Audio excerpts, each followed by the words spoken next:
Hi friends, कैसे हैं आप लोग। आप देख रहे हैं शाही पाठशाला और मैं हूं BK Singh. Daily hand written important current affairs लेकर आपके बीच उपस्थित होता हूं। तो आइए शुरू करते हैं। आज है 29 मार्च और पेज संख्या है 85। तो आइए जानते हैं 29 मार्च से रिलेटेड महत्वपूर्ण करंट अफेयर्स को। पहला है रक्षा अनुसंधान और विकास संगठन DRDO ने सतह से हवा में मार करने वाली मध्यम दूरी की मिसाइल का सफल परीक्षण कहां से किया है। तो रक्षा अनुसंधान और विकास संगठन ने कहां से किया है। चांदीपुर उड़ीसा से जो है एक सतह से हवा में मार करने वाली मध्यम दूरी के मिसाइल का सफल परीक्षण किया है।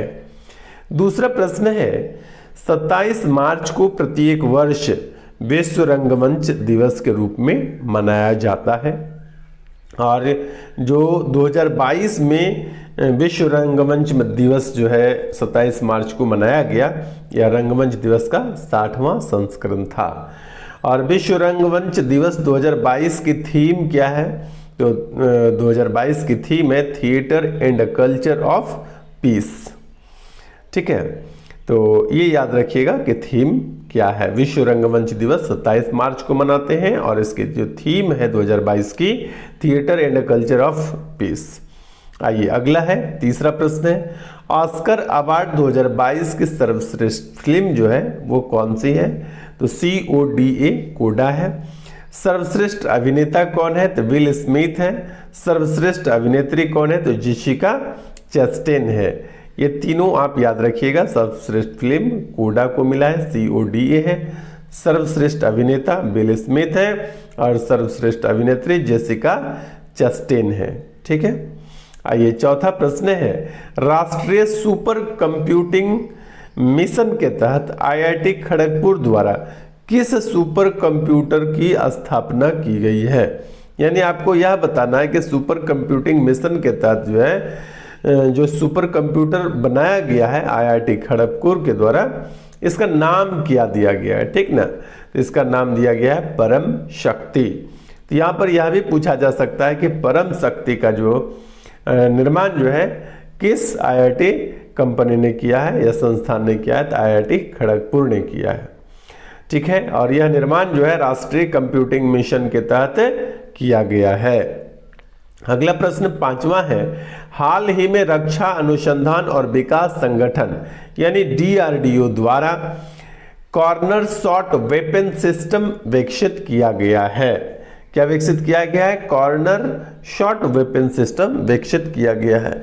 एक्चुअली क्या होता है कि सामने से तो वार कर सकते हैं, लेकिन यदि कोई छिपे हुए स्थान से वार करना हो तो आपके पास ऐसा वेपन नहीं हुआ करता था। तो वही यहाँ पर एक नया विकास किया गया है DRDO के द्वारा। क्या नाम है। कॉर्नर शॉट वेपन सिस्टम, इसको विकसित किया गया है। तो इसका डिजाइन किसने तैयार किया था, ये यहाँ पर मैंने प्रश्न पूछा है। तो इसका डिजाइन जो है ये तैयार किया है armament research and development establishment ARDE ने इसको विकास किया है। ये संस्थान कहाँ पर है। पुणे महाराष्ट्र में है। छठा प्रश्न है मौजूदा वक्त में कौन सा ऐसा एकमात्र राज्य है जहां समान नागरिक संहिता लागू है। तो ऐसा एकमात्र राज्य गोवा है। पिछले दिनों मैंने एक प्रश्न बताया था आपको कि उत्तराखंड में यदि समान नागरिक संहिता लागू कर दिया जाता है, उसके कैबिनेट में यदि बहुमत से इसको पारित करके कानून बना दिया जाता है, तो निश्चित रूप से उत्तराखंड देश का पहला राज्य होगा जहां समान नागरिक संहिता लागू है। अब यहाँ पर एक बात है, जब गोवा में पहले से ही समान नागरिक संहिता लागू है तो उत्तराखंड ऐसा करने वाला पहला राज्य कैसे हुआ। समझते हैं इसको। दरअसल गोवा पहले से पुर्तगालियों के अधीन था। वहां तत्कालीन पुर्तगाली सरकार ने पुर्तगाली सिविल संहिता 1867 पहले से ही लागू कर रखा था। इसी को समान नागरिक संहिता कहा जाता है, क्योंकि वहां पर अलग से कोई धर्म विशेष से संबंधित पर्सनल कानून नहीं लागू थे। जब साल 1961 में गोवा आजाद हुआ तो गोवा, दमन और दीव अधिनियम 1962 की धारा 5(1) के तहत गोवा में जो कानून पहले से लागू थे वही सभी उसी स्वरूप में जारी रखे गए। तो इस बाबत क्या हुआ कि गोवा में पहले से ही समान नागरिक संहिता लागू रह गया। अब यदि उत्तराखंड के कैबिनेट जो है कि इसको लागू करता है तो आज़ादी के बाद यह पारित करके लागू करने वाला उत्तराखंड क्या हो जाएगा, पहला राज्य बन जाएगा। आइए अब समझते हैं 7वां प्रश्न को। ब्रॉडकास्ट ऑडियंस रिसर्च काउंसिल यानी BARC इंडिया के नए अध्यक्ष कौन बन गए हैं? तो BARC बार्क इंडिया के नए अध्यक्ष शशि सिन्हा बन गए हैं। अगला 8वां प्रश्न है, भारत में पहली स्टील सड़क यानी स्टील रोड का निर्माण कहाँ किया गया है? तो भारत में स्टील रोड का निर्माण पहली बार सूरत गुजरात में किया गया है। ठीक है। अगला 9वां प्रश्न है, केंद्रीय पर्यावरण मंत्रालय ने हर वर्ष किस तारीख को राष्ट्रीय डॉल्फिन दिवस मनाने की घोषणा की है?